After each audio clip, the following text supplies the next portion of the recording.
It's never a binary of is this the ARV or not. It's always to what extent or to what level of confidence is the ARV this number that I'm choosing? And is it a high level of confidence or is it a number that has a low level of confidence? And how do I need to adjust going forward? Welcome to the Ryan Rice Show, where we talk about what we learned yesterday that we can apply today so that we can be better tomorrow. I hope you enjoy and subscribe. I get a good amount of questions each week where someone will reach out to me and ask for me to analyze a deal that they're looking at, or maybe one that they have in contract. And I can't analyze every single deal that you guys are putting in contract, but what I wanted to do is I'm going to give you my exact 5-step process I use to determine the after repair value, which I'll refer now to as ARV, on all of my deals, and this is the exact process that I use. And first and most importantly, what I want to put out there is it's never a binary of is this the ARV or not. It's always to what extent or to what level of confidence is the ARV this number that I'm choosing, and is it a high level of confidence or is it a number that has a low level of confidence, and how do I need to adjust going forward? So here are the 5 things that I do in the exact order that I do them. The very first thing I'll do, I use Redfin. I love Redfin. It is a good site, in my opinion, that is a lot more user-friendly than a site like Zillow. But I go there and I'll type the property's address and I'm going to analyze its current characteristics. So that's the first thing that I do. And when I say current characteristics, I'll look at the obvious, like the square footage, the bed bath count, does it have a garage, etc. But the most important thing that I do, I think, is I'll go to the street view and I'll take a look at the house. Can I see behind the house? Can I see front of the house? And is there anything with a subject property that I should note when I look at the street view? And a lot of times, depending on how recent that Google car has been down that street, you can use that street view as a very good assessment, but at a minimum, even if the Google car, it's been a few years since they've driven by this house, then it can still be a fairly accurate assessment of what the property looks like and what's going on in the neighborhood. So I'll look at the subject property, but then what I think one of the most important things that I do in regards to the street view is I'll take a look at the neighbors. Is there anything funky going on in the neighbors? Is it on a busy street? Is it on a double yellow line street? When I look across the street, is there any multifamily? Are there duplexes? Are there rundown houses? I want to know everything there is to know about this street, and I want to drive down the street to get a feel for it. And what's great about this, if you're in person and you want to take the time to go drive the property, obviously that's going to be the best assessment and that's going to give you the best feel. I do not do that. I simply drive the street via Street View on Redfin, and I'm able to get a really good feel for what that street and what that neighborhood is like. And I'm also looking for, is there any commercial properties? Is it next to a church? Is it across from a school? Is there other type of commercial property? Does it have a convenience store that's close by that might be less desirable for a future family? And I'm looking at the street from a perspective of, if I'm flipping this house, then it's most likely that I'm going to be flipping it to a future family, maybe a first-time home buyer. This could be a couple. This could be a couple with kids. And I want to put myself in their shoes and envision what is this property going to be like for the future family that's going to live there. And so I'm looking at all of the possible angles, and I'm putting myself in the shoes of the buyer and thinking about what might be important to them. And then I'm driving the street and I'm looking for those things. What is the feel of living in this neighborhood? If for some reason there is no street view on Redfin, or Redfin has limited information, I'll then try Zillow. And if for some reason there's not a lot of good info on Zillow, then I will typically go to the county auditor site. And this is something I'm I will typically do anyways, even if Redfin has good info, just so I can validate that the information is accurate. But every county that you're buying property in is likely to have an auditor site, which is just the official city or county information about the property. And so if it's in whatever county, say Chesterfield County, you could type in Chesterfield County auditor site, and you're able to type in the address, look up who owns the property, look up how many bedrooms and bathrooms that it has, and just get some good basic information. Once I've gotten a good feel for the subject property and the street that it's on, then I will start analyzing what is happening in the market. So the second thing that I'll do is I will keep this tab open on Redfin. I will start a new tab right next to it, and I will just type in the zip code. And the first thing that I'm looking for is the active inventory. And in other words, the homes that are currently listed for sale. And I'll also click the button that says contingent inventory. So the screen that I'm looking at is what are the homes that are currently listed active for sale, and show me the homes that are currently in contract to sell that are not on the open market because a buyer is in contract to purchase them.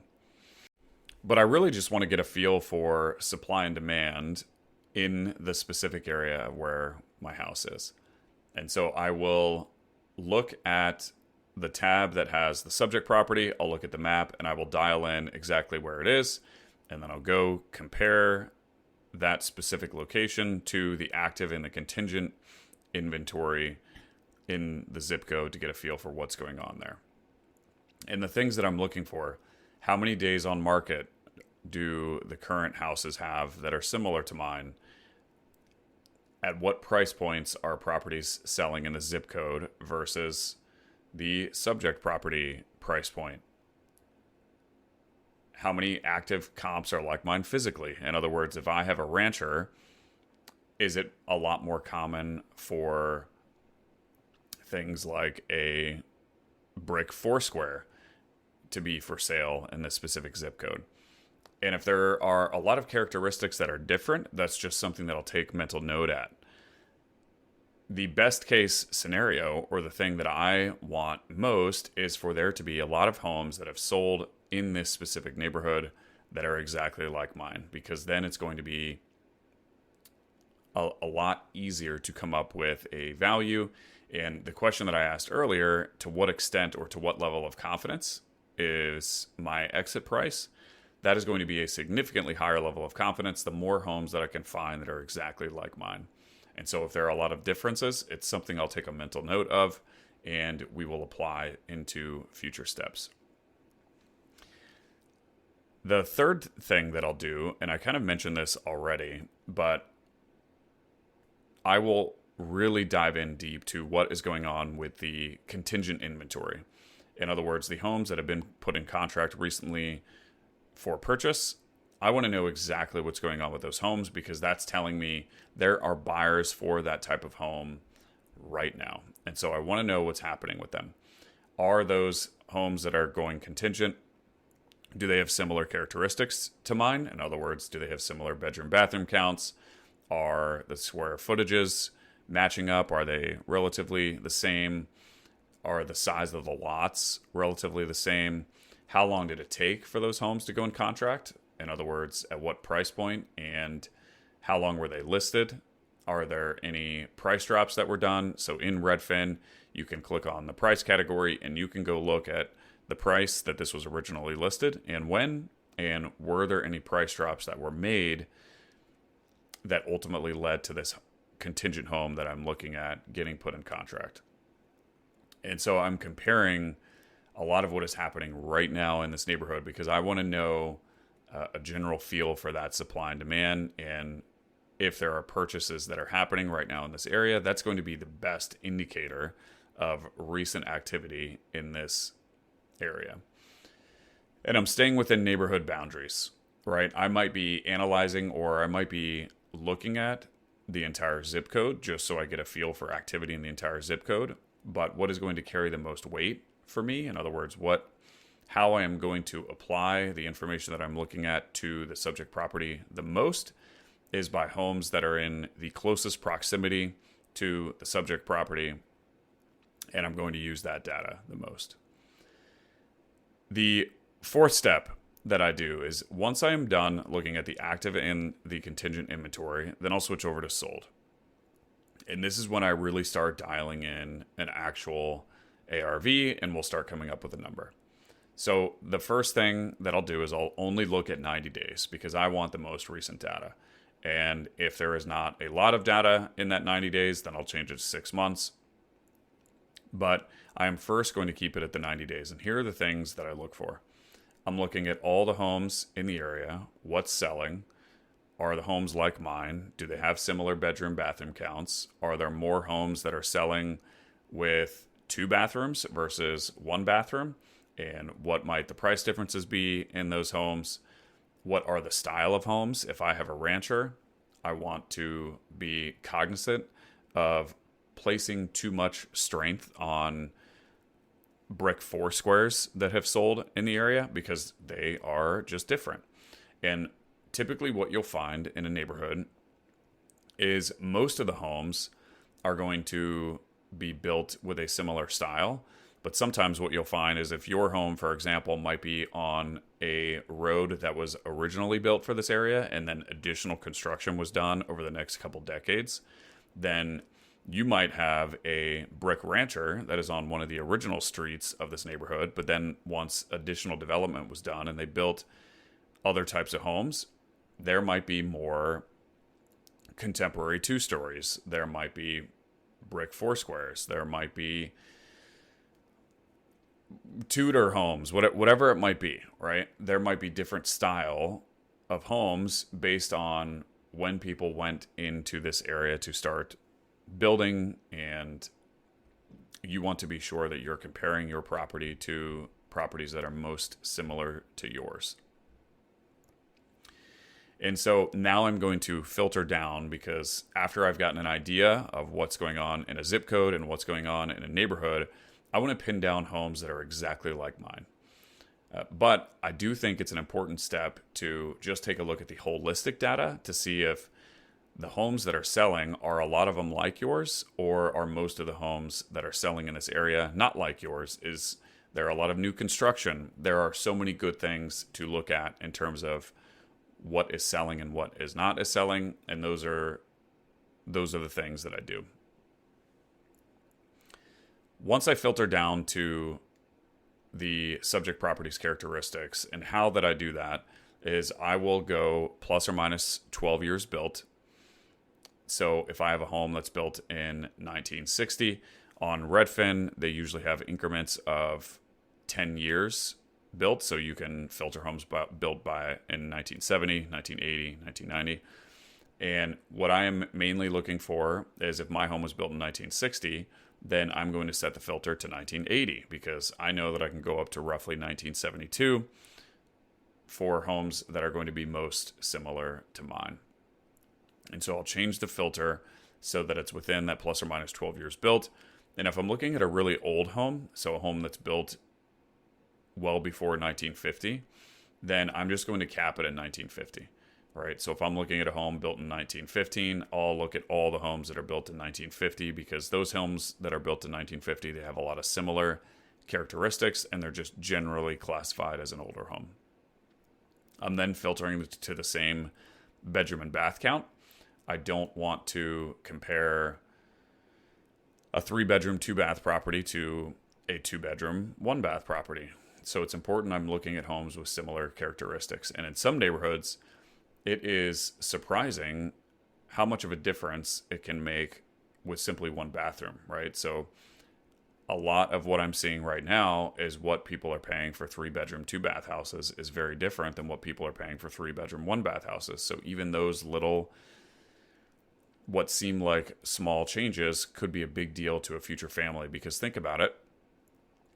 If a family has 2 or 3 kids, and they move into a 3-bedroom, 1-bath house, that is going to be a very different experience than if that same family is moving into a 3-bedroom, 2-bath house where they can give 1 bathroom for the kids and then 1 bathroom for the adults. It's just a different living environment, and the buyers are going to evaluate those what seem like small characteristics very differently. Real quick, as you guys know, I just recently started this podcast. If you could give it a rating with a quick tap of the thumb, that would mean the world to me. And even more importantly, it could help spread the word to a broader audience, which in turn could help change a life. Thank you so much, and let's get back to the show. I will then narrow down to a similar size house, and so I will modify on the Redfin screen plus or minus 10% or so in the square footage. And so if I'm looking at a 1,500 square foot house, I know that I can look at homes that are built up to about 1,650 square foot. So in Redfin, I'll change the square footage cap to be at about 1,700, because in Redfin, you can change about every 100 square foot. You can filter. And then I'm going to be looking for a similar style, right? And this isn't really something that you can filter on Redfin, but I'm just going to make note, and I'm going to make sure that if subject property is a rancher, then all of the properties that I'm going to give the weight to is also going to be a rancher. If it's a split level, that is difficult to compare to a rancher because people live in them differently. And so I want to find a house that is similar. I'm then going to look at a similar size lot. So if I'm looking at a property that has a 10,000 square foot lot, I'm not doing any filters here unless the property is an acre, for example, or 2 acres. Then I might put a minimum of an acre.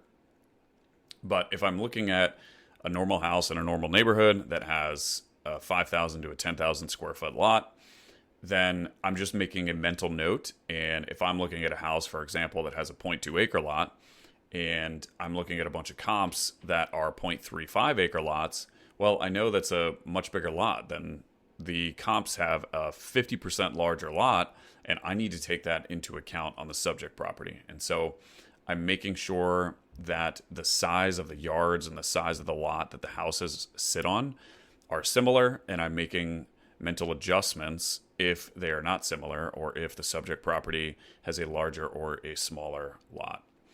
I'm looking at parking. Does the subject property have a garage? And of all of the properties that I've looked at, the active, the contingent, and the stuff that is sold recently, do they have a garage? And if the subject property does not, and every single or almost every single property that has been active or contingent or sold does have a garage, then I know that's going to be a big deal, because the market is giving me feedback that all of the homes that are selling recently in this area have garages and mine doesn't. And that's something that I need to take into account. And the reason why that's important is because it might not simply be a value adjustment. What I typically do if subject property does not have a garage and the other properties do not, is I'll take a 10% reduction in after repair value. And that might be a little bit more drastic, depending on the price that these homes are selling for, than what an appraiser will actually do. But I prefer to be conservative, one, and two, if my house that I'm looking at does not have a garage, but all of the ones that are selling do, then I know that that might mean that the number of buyers in this area for homes without garages might be significantly less. And so it might be not as much a question of value, but more a question of people just don't want homes without garages. And that is going to be something that I need to take into account. And then I'm also comparing to the subject property the location, right? So is the subject on a main road? Is there something that's undesirable about the location? So like we talked about before, when I'm driving the subject property on Google Street View and I'm looking for all of those things like multifamily or commercial property or double yellow line road, whatever it might be, then if I'm looking at a bunch of comps that do not have undesirable characteristics or are in a subdivision versus on a main road or don't have commercial property around them, I know that I'm going to need to make an adjustment. And for each one of those violations, I'll take another 10% reduction in the after repair value. So, for example, if the subject property is on a main road or a double yellow road and all of my comps are in a subdivision, not on a main road, then I'm going to take at least a 10% reduction. And I say at least, look, you're going to have to analyze based on what's happening and what you see and make some judgment calls as to your perceived desirability of the area. Because again, it's not a binary of is it this number or is it that number. It's always to what extent or to what level of confidence do you have that it is going to sell for whatever X number that you come up with. And so these location characteristics are going to impact a future buyer's desire to want to buy the house. And so you just need to take those things into account. And so after I've looked at all of those characteristics and I've seen all of the data, then I'm going to come up with a number or a number range. And I'll typically come up with a conservative number, or if for some reason it makes more sense to come up with a range, then I'll come up with a $5,000 to a $10,000 range. But in terms of the number, if I see active and contingent data, and then I'm also seeing sold data, I'm going to take all of that data, and I'm not simply plugging it into a calculator, for example, to come up with an average per se. I'm going to look at all of the data and say, hey, based on all of this data, what is a value that I would have a fairly high level of confidence that this home would sell? And typically that means I'm taking a value that is closer to the lower end of the ranges of the data that I see. Or I'm also comparing if sold comps, for example, are selling in a 300 to 315 range, but then I'm looking at active and contingent inventory, and there's a lot of active inventory that's listed at 300 and it's been on the market for 60 plus days and it's not selling. Or there are contingent homes that were originally listed at 330 and now have price dropped all the way to 290 and it went contingent at 290. Well, I'm going to make those adjustments accordingly, right? I'm going to use what's actively happening in the neighborhood, and I'm going to put a little bit more weight on what is actively going on in the neighborhood, because that is true buyer activity. Now, the contrary to that is if the active or the contingent inventory is showing numbers that are higher, I'm not going to adjust up, because it's important when we're buying, or at least this is how I buy, that I'm conservative. And so I'm going to take the most conservative range or the most conservative number, and I'm going to use that. So if active and contingent is more conservative, I'm using that. If sold is more conservative, I'm using that. And the fifth step that I do, so this is the last thing. If I get the property in contract to purchase, then I'm going to have my realtor sharpen the pencil. And so my realtor and I will sit down. When I say sharpen the pencil, we're just going to take an even deeper look, and I'm going to start to get other opinions. And I put a different level of weight on these numbers that the realtor is giving me, or on the comps that the realtor is giving me, based on how much activity has that realtor done in this specific neighborhood. So if it's clear that the realtor has done a lot of volume in this area, then I know the numbers that I'm discussing with him or her are going to carry a lot more weight. And if for some reason it is clear, and that could be because I asked them, or because I can just go look at all the homes that have sold and I can look and see if the realtor has done any volume in this area, then if the realtor that I'm working with does not have a lot of experience in this area, then especially if it's my first time in this market or my first house that I'm buying in this area, I'm going to go get an opinion from somebody who is very active in this specific area, because I have learned the hard way that if I'm working with a realtor who doesn't know the area very well, and I put a lot of weight on their opinion of value, number one, it's been my experience that I can very easily influence the realtor's opinion, especially the less experienced that a realtor is, the more I seem to influence their opinion of value. But also, the less experience that a realtor has in this specific area, there's just a lower level of confidence to the numbers that they're giving me. And so I know that I can minimize the level of risk that I'm going to take on by increasing the level of confidence in the value. And the way that I can do that is I get an opinion from somebody who has done some substantial volume in this area and that has experience.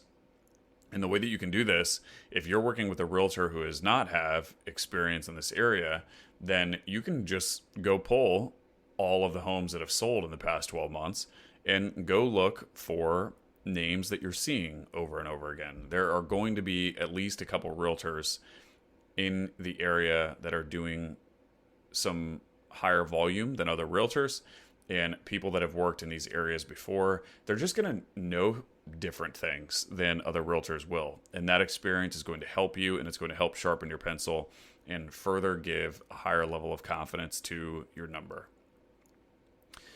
So those are the 5 steps that I take, and I want to also really quickly go through if I'm taking any of those steps, and even after I take those steps, let's say there aren't many comps or there's not a lot of data, or I'm working with a subject property that might be an acre and a half, and all of the comps that I'm looking at are on normal size lots, like 5 to 10,000 square feet.